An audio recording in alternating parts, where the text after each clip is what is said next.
వాస్తవానికి RSS head quarter అంటే నాగపూర్ అన్నది చాలామందికి తెలిసింది. అదే సందర్భంలో ఆర్ఎస్ఎస్కి సంబంధించిన ఢిల్లీలో నుంచినే కార్యకలాపాలు నడుస్తూ ఉంటుంటాయి.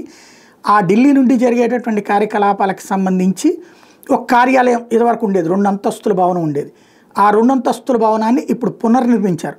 కేశవ్ కుంజ్ ఏదైతే కొత్తగా నిర్మించినటువంటిది ఇప్పుడు పూర్తయింది.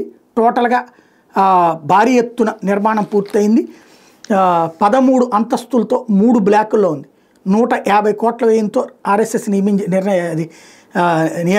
దాన్ని కట్టింది.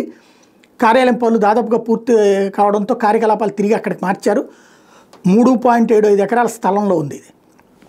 పాత 2 అంతస్తుల కార్యాలయంలో కేశవ్ కుంజ్లో ప్లేస్లో 5 లక్షల చదరపు అడుగుల విస్తీర్ణంతో దీన్ని నిర్మించారు. ఒక్కొక్కటి 13 అంతస్తులు, 3 బ్లాకులు, 300 గదులు, కార్యాలయాలు, అధునాతన సమావేశ మందిరాలు దీనిలో ఉంటాయి.